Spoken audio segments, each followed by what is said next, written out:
Всем привет! В одном из последних видео я рассказывала вам о том, как я не закончила художественную школу, но это мне не помешало поступить в театрально-художественное училище, и, собственно говоря, об этом я хочу вам сегодня рассказать. Просто о самом процессе, как это все было, потому что это было очень давно и совершенно, мне кажется, отличается от того, как это все сейчас происходит. Ну так вот, это было в далеком-далеком 2007, насколько я помню, году. Мне кажется, 2007-2008 год это был, и тогда интернета практически не было. Он как бы был, но у учебных заведений практически не было никаких там сайтов крутых, где все расписано, как, что, где, когда, зачем, где можно узнать больше о тех профессиях, на которые там учат. В общем, как-то это все было так наобум, практически мало было информации. И моя мама узнала про это училище, в общем, там какой-то 10-й дорогой, и вдруг я и мои родители решили, что это идеально для меня, что я же вроде в художку хожу, а там вроде тоже театрально-художественное училище, может быть, это будет интересно. Я, кстати, там проучилась на художника по гриму. Так вот, мы чуть-чуть узнали о том, что там вообще, ну, то есть где-то там на сайте мы узнали, какого числа будет первый экзамен, куда нам нужно ехать, а это было Одесское театрально-художественное училище, то есть нам нужно было ехать в Одессу, это достаточно далеко от нас. И не узнав ничего, даже не позвонив туда, мы просто где-то услышали о том, что училище предоставляет общежитие на время сдачи экзаменов, и все. Мы собрали с мамой чемоданчик и поехали. Нам ехать было практически сутки. Утром мы приехали, закинули наши вещи в камеру хранения на вокзале и просто спросив, куда ехать, приблизительно, мы сели на маршрутку и поехали. Вторая проблема возникла у нас, когда мы приехали, вроде бы туда, училище художественное, все классно. Была проблема в том, что Одесская театрально-художественная раньше была объединена с художественным училищем имени Грекова. И мы, собственно говоря, случайно попали в Грековку. Там прям полноценное художественное училище. Там, когда ты заходишь, все в статуях, в картинах. В общем-то, такая своя атмосфера. Но, кстати, очень домашняя, уютная. И там таких очень крепких спецов выпускают, таких прям настоящих академистов. Вот. Так вот, мы туда попали, в общем, начали выяснять. Мы пошли же в приемную комиссию.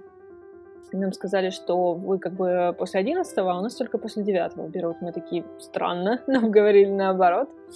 А потом, в общем, в разговоре мы выяснили, что это все-таки мы не туда попали, и, к счастью, именно театральное художественное училище было в квартале отсюда. Мы потопали туда, вот, там нашли приемную комиссию. Все классно, написали заявление, все нормально. И нам нужно было, чтобы поселиться в общежитии, получить справку в санэпидемстанции или где-то там. И, в общем, барышня, которая сидела в приемной комиссии, тогда произнесла шикарную фразу, которую мы очень долго с мамой вспоминали. Она нам сказала: вы идите туда, не откуда вы пришли, а вот в обратную сторону и дойдете до путей. И там, в общем, как-то сориентируйтесь. Повторюсь, это был 2007 год, никаких тебе навигаторов, ничего. Она даже адрес толком не сказала. Она просто вот сказала, что где-то вы там найдете. Идите туда, не оттуда, откуда вы пришли. Мы с мамой выходим, мы понимаем, что откуда она знает, откуда мы пришли. Потом мы догадались, со временем мы догадались, что там одна из основных маршруток просто проходит рядом с училищем. И да, если бы мы пошли в обратном направлении, мы бы как раз вышли на нужную улицу. Но мы-то не знали. В общем, мы еще поплутали по Одессе, потом все-таки мы дошли до этой санэпидем штуки, взяли там справку. Ну, в итоге мы там встретили еще таких же потеряшек, как и мы, тоже там были, как дети. Мы все были детьми, собственно говоря, с мамами. Кто-то один был, но редко кто один был. Все равно кто-то из родителей чаще всего сопровождал ребенка. Вот, в общем, как-то с горем пополам все это сделали и забрали наши вещи с вокзала, и потом нам сказали, что вот там вот эта маршрутка, вы доедете до общежитие, потому что общежитие от центрального корпуса расположено очень далеко, потому что центральный корпус Одесского театрального художественного училища находится прямо в центре. Это историческое здание, которое изначально, они давно живут в этом здании, а потом построили такую обычную многоэтажку, там сделали часть корпуса учебного, там, по-моему, первые 3 этажа учебные, потом дальше жилые. Вот. И эта многоэтажка уже находится в новом районе, относительно новом, и поэтому далеко. В общем, мы ехали на маршрутке, мы уже просто с мамой немножечко обалдели, потому что мы из маленького города, где, в принципе, на общественном транспорте 20 минут — это от одной стороны города в другую поехать, а здесь мы ехали, наверное, где-то час, и, в общем, нам казалось, что мы уже уехали вообще в какую-то другую страну, не то, что в другой город. Вот, в общем, приехали, правда, нас поселили, все хорошо, мы там заплатили тоже какие-то деньги, очень маленькие, но все-таки заплатили, нас поселили, все прекрасно.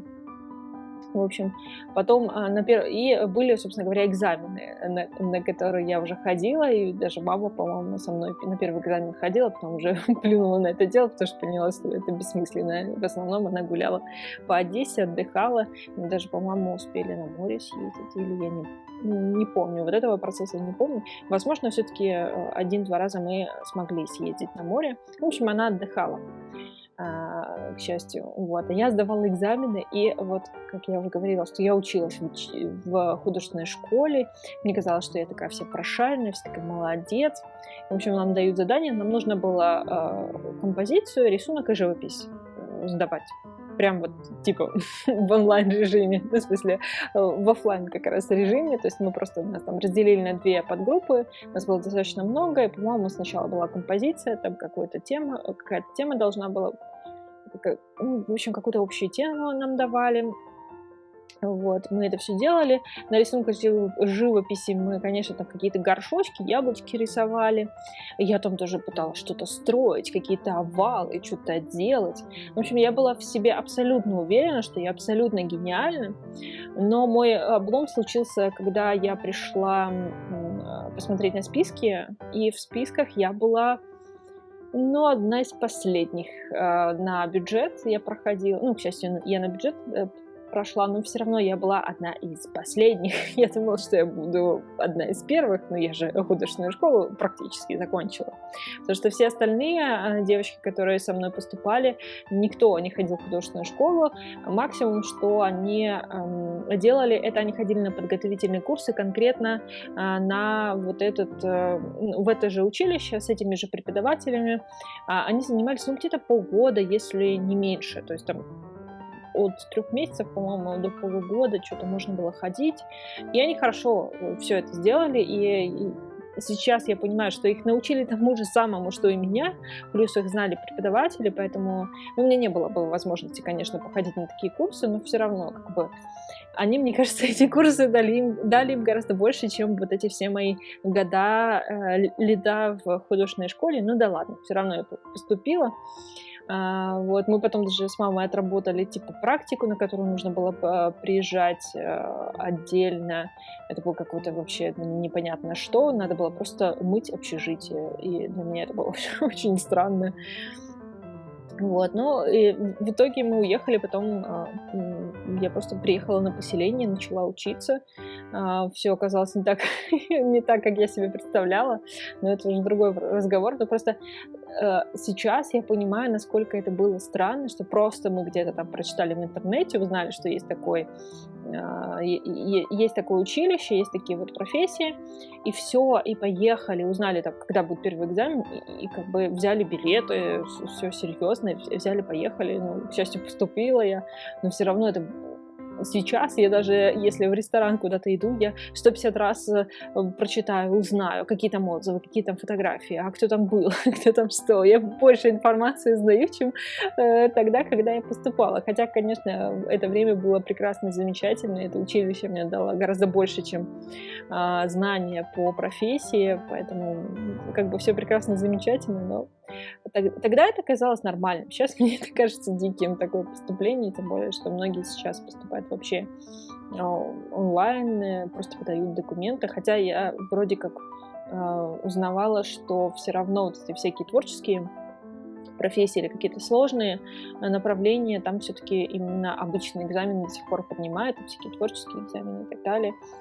что, мне кажется, правильным, потому что нельзя по общим предметам определить, талантливый человек или нет, есть ли какие-то у него задатки, вообще хочет он всем этим заниматься, это можно только вживую узнать, собственно говоря, от самого же человека.